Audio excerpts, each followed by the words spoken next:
Hey everybody, it's Cody here. Really excited to do this video today. I was looking on the MLS today, and I found a deal or a property that looked pretty good, and I thought it would be really cool for me to actually go through and analyze the deal with you, because I know a lot of people have issues or kind of inexperience when looking at deals. So like, oh, like what is a good deal, what isn't a good deal. Yeah, so I thought I'm really excited to do this and to get into it. One thing to note, so I actually already did this video, but for some reason it stopped recording in the middle. So the first one I did it live and actually went step by step. I'm still going to walk you through what I did, but I did actually have some things prepared now as we go through it. So, and also there will be timestamps in the description as well, so you guys will be able to jump around if you can't stick through the entire thing or you know some parts already. Alright, so let's get started. So, so I actually invest in the Jersey Shore area in New Jersey. So I have a subscription here from my realtor. And if you're not familiar with an MLS subscription, once you hook up with a realtor, you can then let them know what types of properties that you're looking for. So, for example, I'm looking for multifamily properties in 2 specific counties that really interest me and that I have experience with. So he set that up for me. So every day or anytime there's new activity, I'll get an email in my inbox that will show me, the new properties listed, etc. I can click on it, and then it'll give me this list that you see on the screen. This also works for single-family houses and other types of properties. But if you don't have a real estate agent already, then I would strongly suggest that you start networking and finding one, even if you're a couple months out from doing your first deal or buying another property. And then, so if you're asking me, okay, Cody, so I need a real estate agent, where do you recommend that I find one? Your first bet is always going to be to go to your local real estate club or your local real estate investment association, or REIA, and you want to meet real estate agents there. And the reason for that is because you want a real estate agent that is investor friendly. So who understands an investor's mindset, and kind of understands the space that you're in, and that the numbers matter more to you than a feeling. If you're not, if you're not looking to go, to a REIA, to meet people there, you can always go to meetup.com. So right now, obviously with the pandemic, people are not meeting in person, but you can join, Zoom calls there. Typically they're free. That's a good way if you're kind of a little bit shy, but at the same time, you don't have to be surrounded by people. You just have the camera. If that doesn't work for you, then you can always go to biggerpockets.com, which we're actually going to use for the calculator portion of this video. But that's a great networking website. You can look up realtors on there. It's totally free. You make a free account. You're not required to pay for anything. And that's also a good point too, is you're going to want a real estate agent that's on BiggerPockets, it's on a real estate investor forum, because again, they know what you're looking for. So anywho, point is that you get the subscription set up, mine's set up. This property came along today, and so let's walk through it. What I'm currently in the market for, so I own a 2-family house at the shore in a neighboring town. That's fully rented now and refinanced, so now I'm on to looking for my next property. I'm looking for a 3 to 4 family property, and I know that I want to do a winter and summer rental term.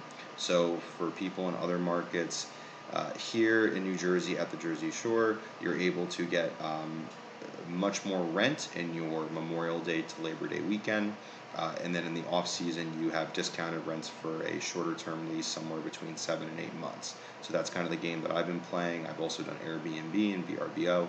So again, I'm kind of well aware of my of what rental income I expect to get. So looking at this, I've clicked on it. This is what's going to show up in your MLS subscription. Again, if you don't use that, you can always look for properties. You can always look for properties on Redfin or Zillow. So here I typed in Long Branch, which is the area that I'm looking at, and then I see this property here, 675, is the same that we have here. I will click on that just to show you a comparison.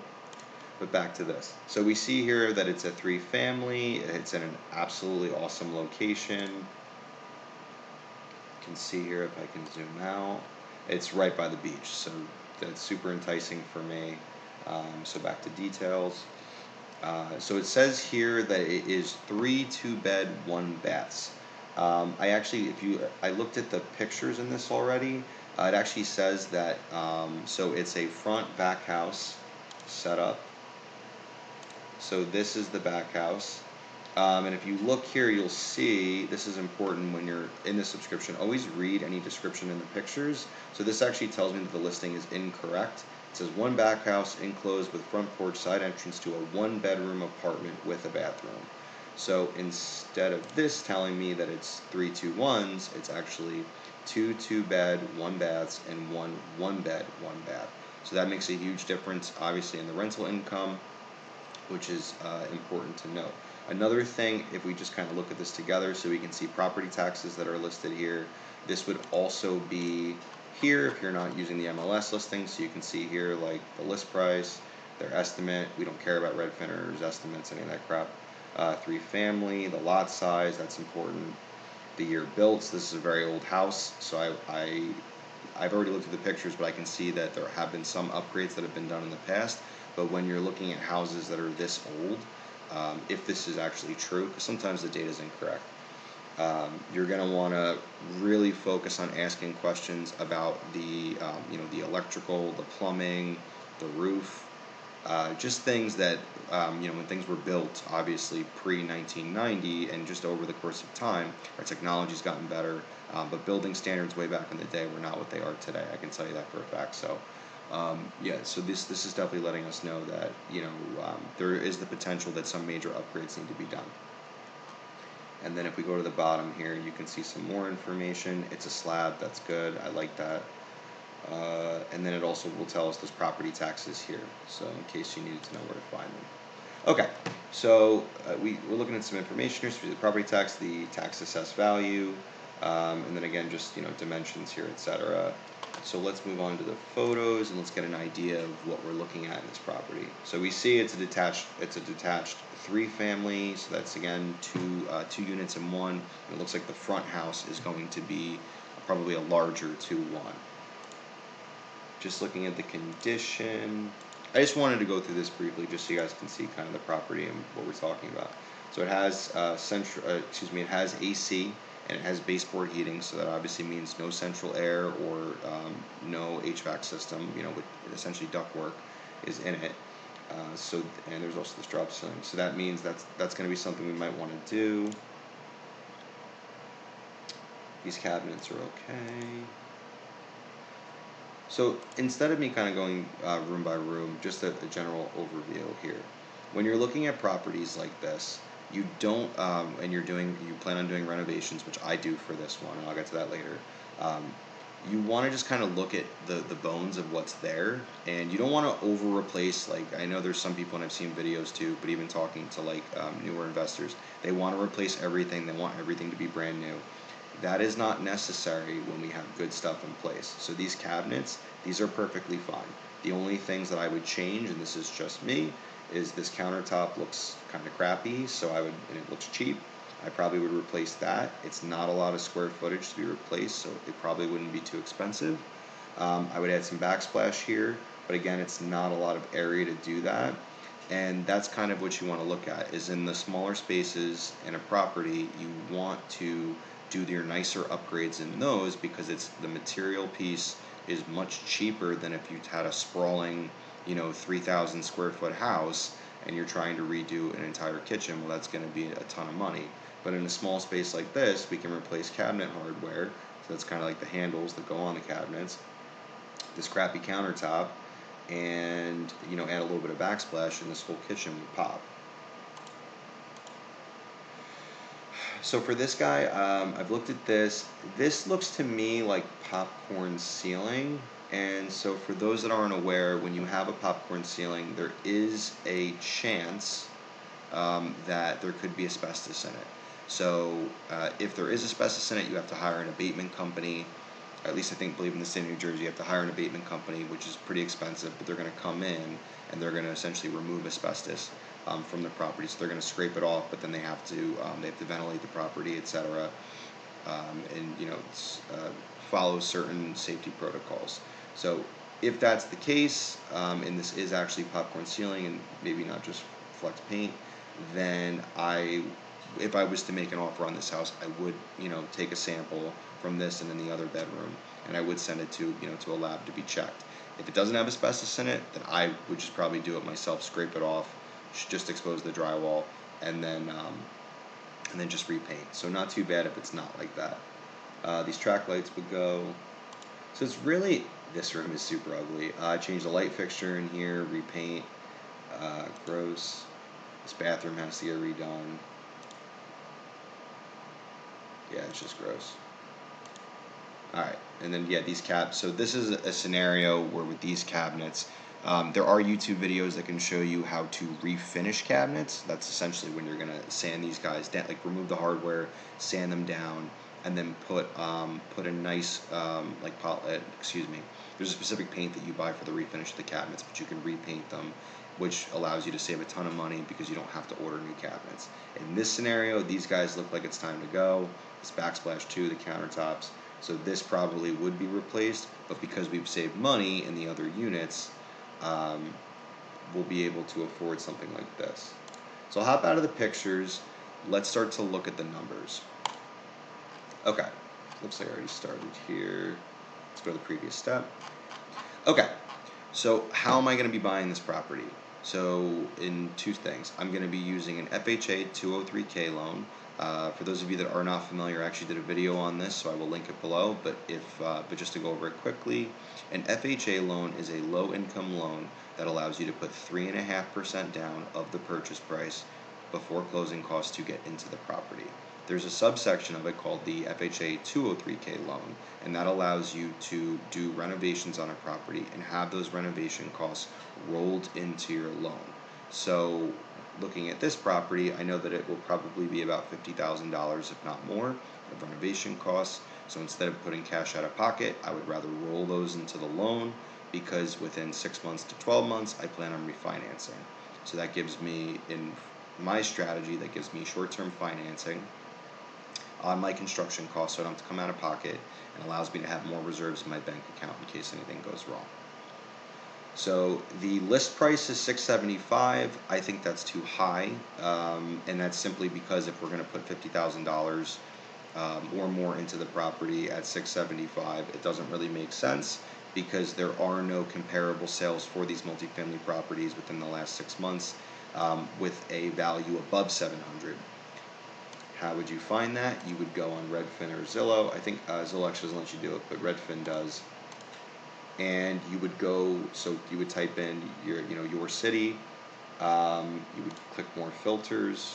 I'm selected for multifamily, but you would pick your property type. So if you want, if you're doing single family houses, you would just click house. I have multifamily. You would turn off, so this has on, turn for sale off, and then click sold. Typically, you always want to use for comparable sales to come up with your ARV, which I'll get to in a second. You always want to use 3 months. And the reason is, if you were to get an appraisal, the appraiser, like anything else, is going to want to use the most recent sales data to come up with the comparable sales, to come up with your, market value. So I'm looking here in the last 3 months around this area. It doesn't look like there's anything here in the 700 range. And we'll just look, no pictures, that's great. I looked at this one already, this one's funky, but this one hasn't been updated. And so that's also important to note too when we're thinking about it, is if you're looking at comparable sales and say, in my example, it's a multifamily. Is it 2 units? Is it 3 units? Is it 4 units? Has it been updated recently? Is the market trending up? Is it trending down? I know right now at the shore it's definitely trending up. Prices continue to rise, and I'm confident they will continue to rise in this asset class because there's just less inventory, less multifamilies exist in this area, and they're great for income.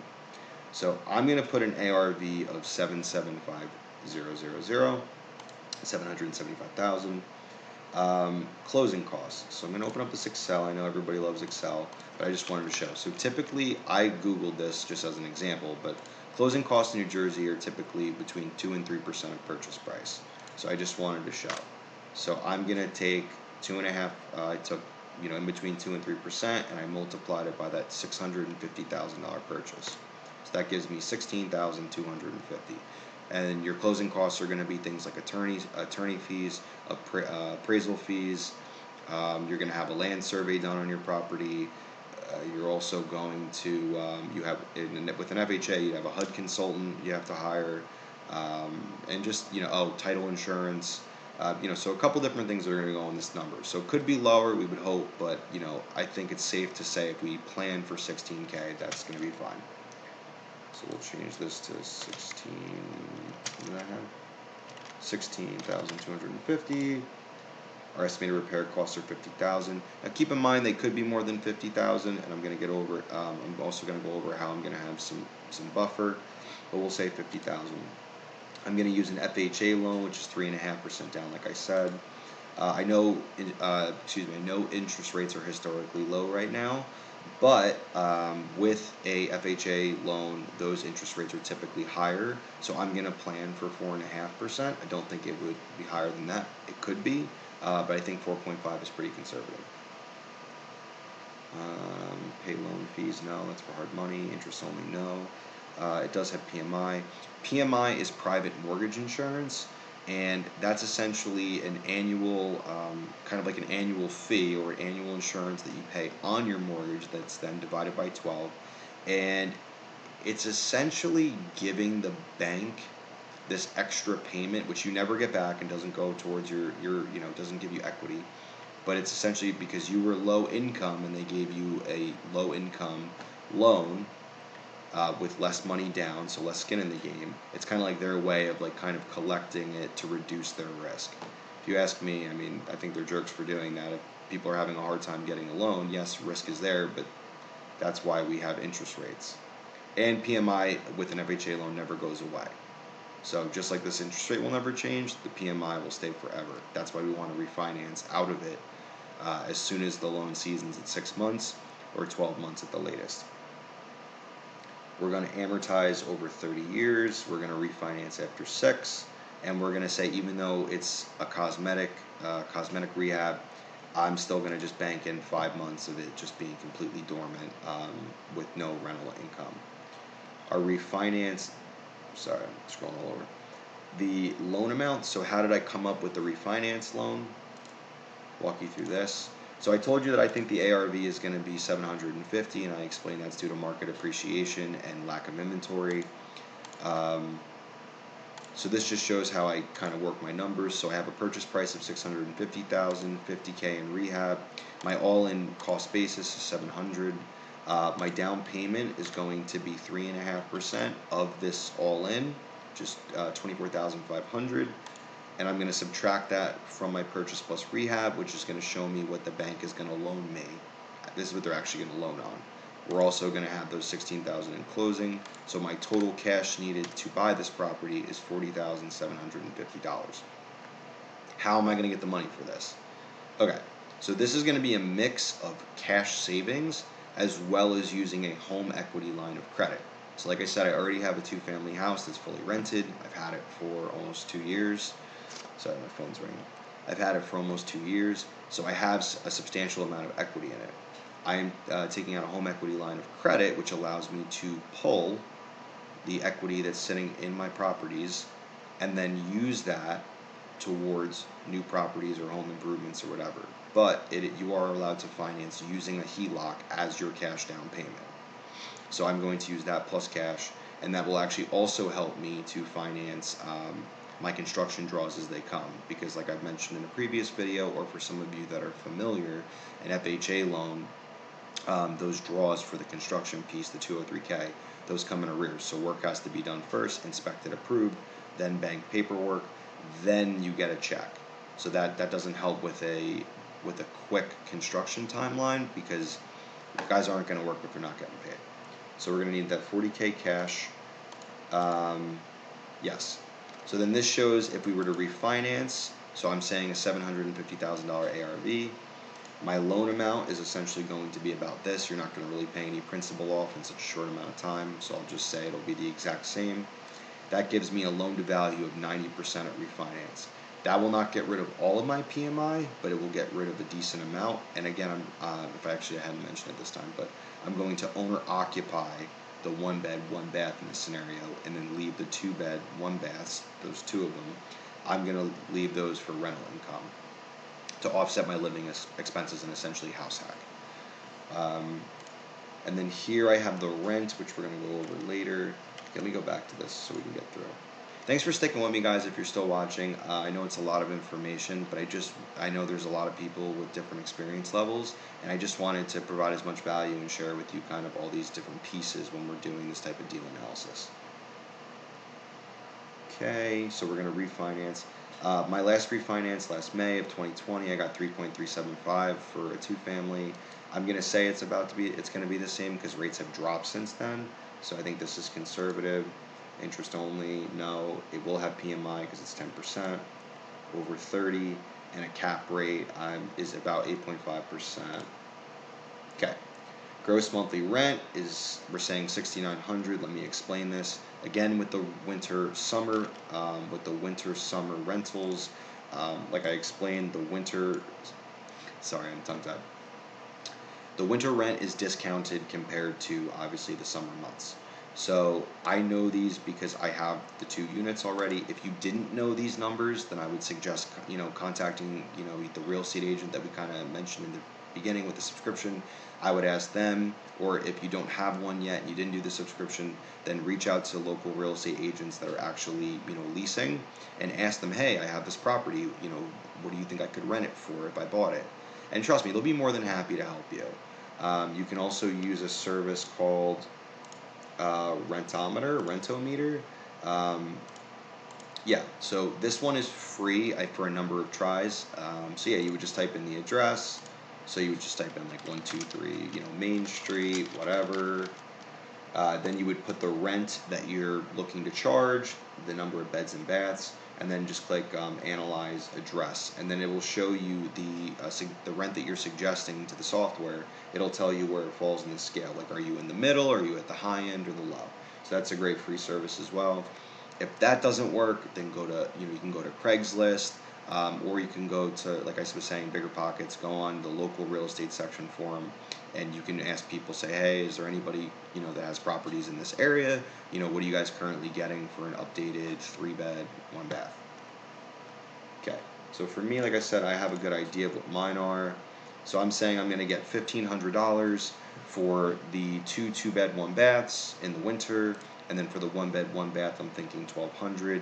My leases are going to run from 9/15 to May 15th, and then and then I'm also going to Airbnb or VRBO for Memorial Day weekend, Labor Day weekend. I did that last year and I made a killing, so I think I would definitely keep doing that with these properties. And then I'm expecting lowball that will be able to command $5,000 for a piece for these two for June, $3,000 for this guy. These go up about a G each for for July and August, and then up this guy another 1,000, same. So that's going to give us annual rent per unit of this 30,000, 21, total of $82,800, and then an average rent per month of the 6,900. So that's how we got there. Oh, yep. So I have my 6,900. I'm not going to break these out. It's fine. 6,900. Okay.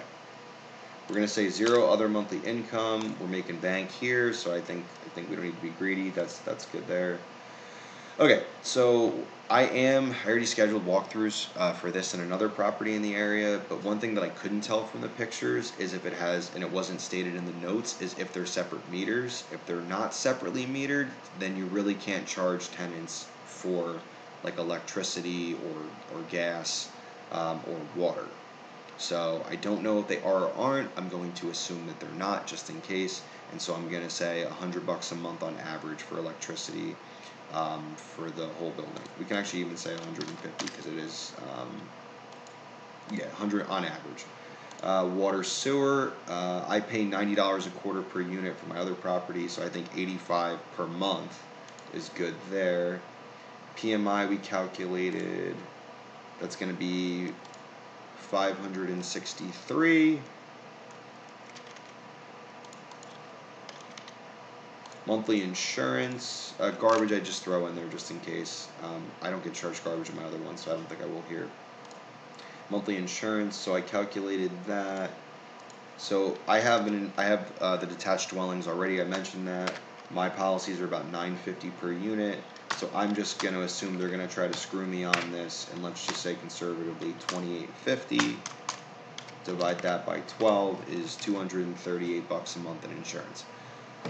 Again, pro tip, just make sure that you're always being conservative. I know that I'm trying to weigh the numbers down, but I'm doing that on purpose, because if it doesn't work in the worst case scenario, then I don't want it. That's the property taxes that we entered. Okay, so for those that aren't familiar with this section, so even though, let's just say we're going to get this gross rent here of $6,900 on average, and then we have these expenses, we also want to allocate these other variable landlord paid expenses. So these are for things obviously like vacancy, repairs and maintenance, capital expenditures, think big ticket items like roofs, hot water heaters, like appliances, like when they actually go. And so I'm doing 5% vacancy. So that means every month if I was charging $100 in rent, I'm going to take $5 of that rent, and I'm going to put that in a savings account, or a short-term investment with low risk, and I'm going to have that available to me in case I have somebody that moves out and then my mortgage is still owed, but now I've saved for a month where I don't have a tenant paying the mortgage. 2% for repairs and maintenance, because I'm just going to have renovated these, so I really wouldn't expect too much wear and tear, and we also screen our tenants very well. CapEx, again, we just replaced a bunch of stuff, but just in case, I still like to save. I'm conservative. I like to save more with that. And the management fee is if you hire a property management company to to look for tenants, do your leases, take the tenant phone calls, when the plumbing, whatever, when the toilet leaks, and that's typically 10% of gross rent, at least in my market. So we're going to calculate the results, and let's see what we got. Okay. So this looked good. So we see here that the monthly cash flow here is about, say, $1,250 a month. It's really, really good cash on cash return. Really, really like that. I've already looked at this, and I know that I definitely want to see this property, because I want to be able to, again, do a video walkthrough, make sure that, the pictures do it justice, or maybe, maybe it looks better, it looks worse, and then also get, some of those questions, answered, like, is it a popcorn ceiling? Is that going to be, an asbestos risk? Is there separate meters on the utilities? Sorry, I lost my train of thought. But either way, I'll have questions. I'll have my questions written down ahead of time, and I'll go and I'll ask, and we'll see what happens. But either way, yeah. So this has been my live walkthrough of a deal analysis. I hope that you guys liked it, and I hope that it was helpful and valuable to you. I'm really passionate about real estate, and I know that it's really, really challenging when you get started, and it's very overwhelming. So again, I hope this was helpful. If you like the video, please hit the like button. Also subscribe, and I will try to do more videos like this. But other than that, I thank you for your time, and hopefully I'll see you soon.